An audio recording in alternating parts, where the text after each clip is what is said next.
Everybody, I'm Tyler Coates. Thank you for sticking around. I would like to introduce the star of the show, Joey King.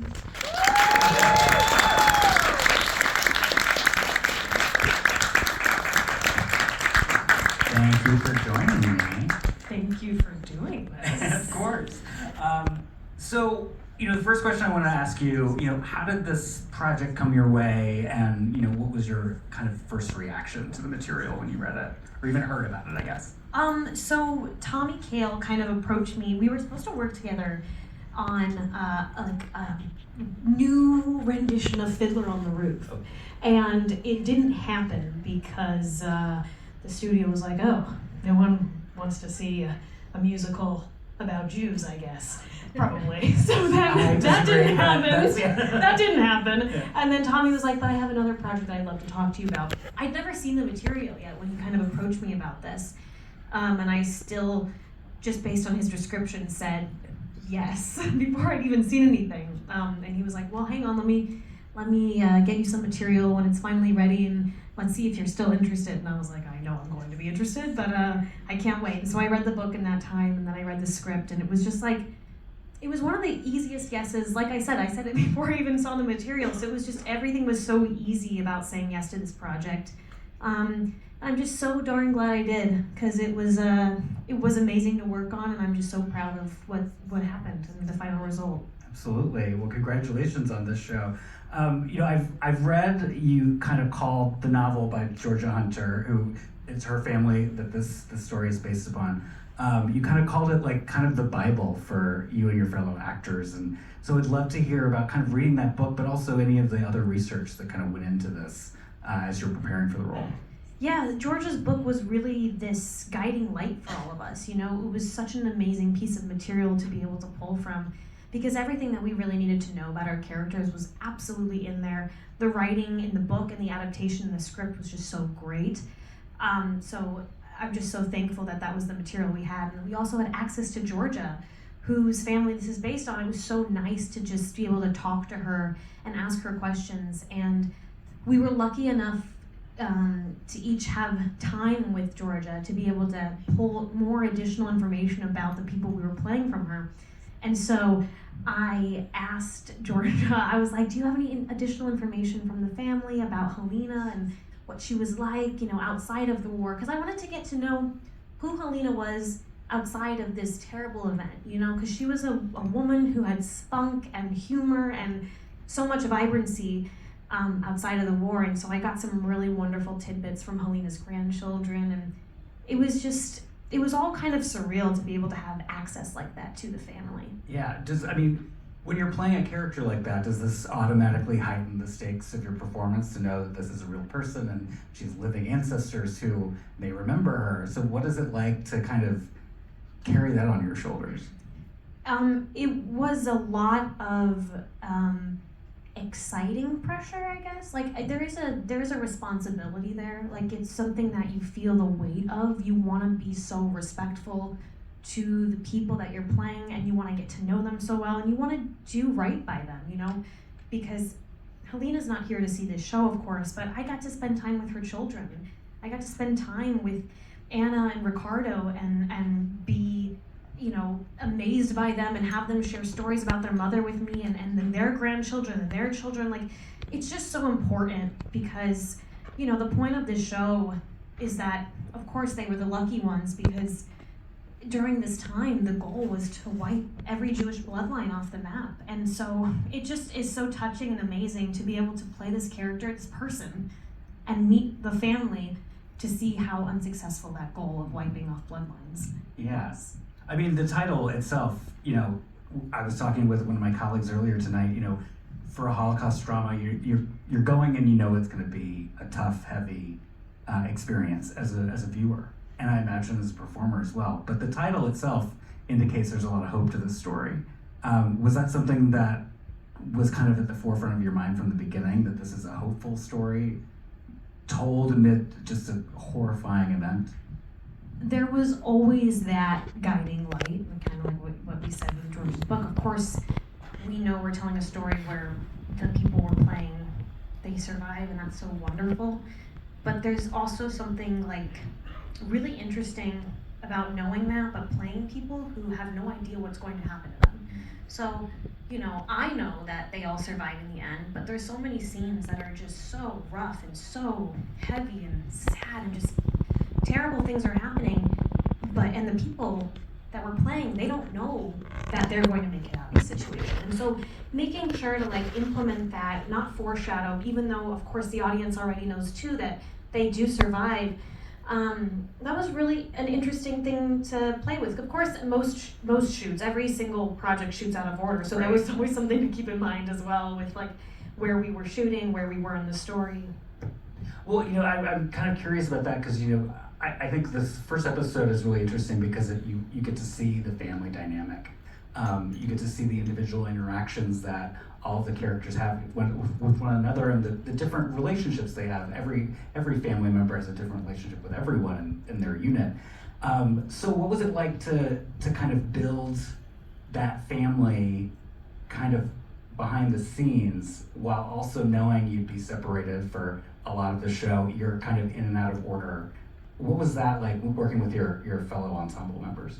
It was so fun. I mean, it was just so nice because this is a real testament to Tommy and Erica, our showrunner, and everybody who had a hand in casting, and Fiona, our lovely casting director, because they just like picked the most talented people in the world and also the kindest people in the world. So we had about 2 weeks before we shot to kind of rehearse together and get to know each other, and it became really fast, like family.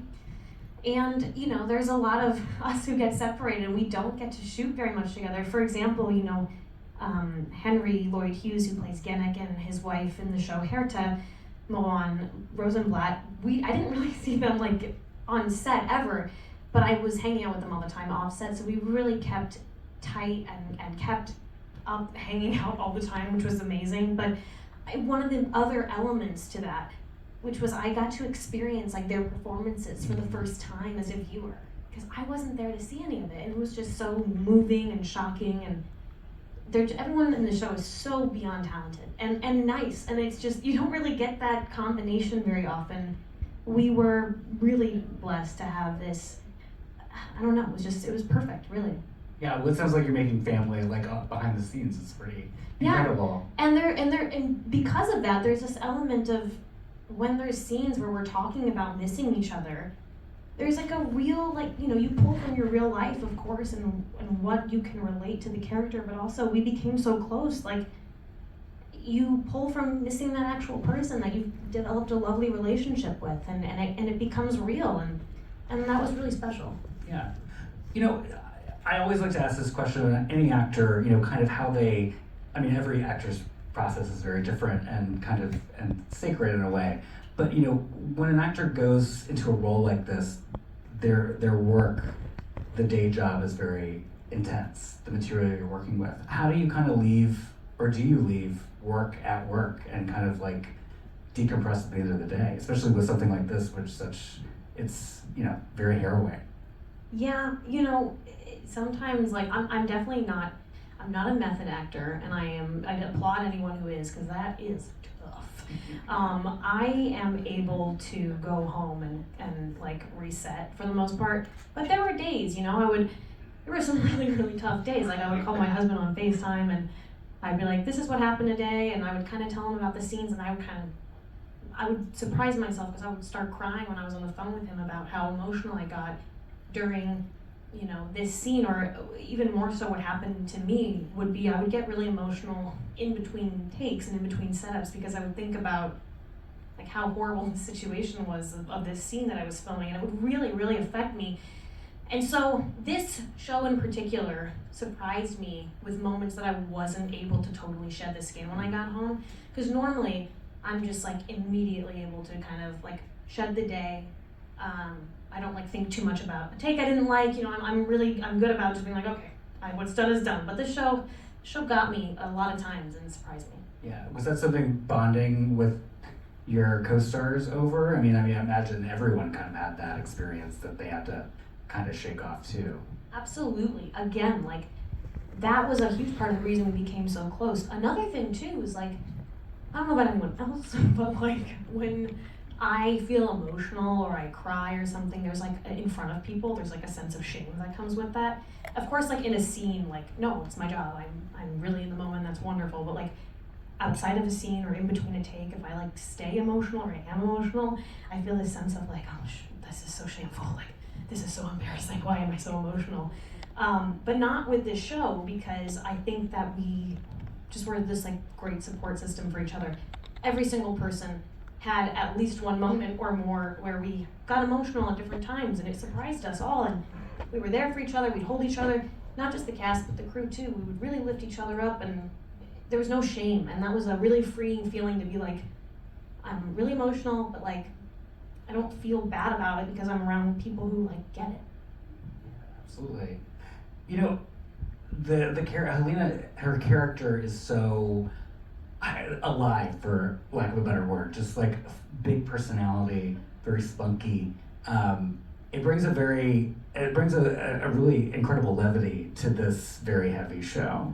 So I'm curious, what were the conversations like with the directors and showrunner about how to kind of modulate how much of like a lighthearted mood to have in a certain scene to kind of counterbalance this very kind of heavy material? Helena was always kind of the spunkier one in the family by nature in real life. And so a lot of the scenes that have levity to them are things that really happened. This is like me telling Mila, no Jewish eyes. Like, it's funny, but it's also horrible. But like that's actually like something that really happened in real life, and they took that and implemented it in the story. But everything I learned about Helena's personality, one of the tidbits that like I was like, I'm not gonna share this, but you guys are fun, I'll share it. Her grandkids were like, I was like, tell me something about your grandmother, and they were like, she never wore a bra, and I was like, okay, like that's an interesting fact. I love it. But like they were kind of just telling me all these fun facts about her, about like her sense of humor and what a free, wild spirit she was. And as much as it's funny and it's like really cute, it also gave me a really good idea of like this person who actually has so much like love of life and freeness to her. Like, what would she be like during this harrowing time? And like, how would her personality adapt and change? And so, Helena was really just like this light of a person. And so we see throughout the whole series her light really dim, and it breaks our hearts, and then we see her get it back. And I really love playing with that side of her, because that's, I want to honor who she really was, and she had a lot of light. Yeah,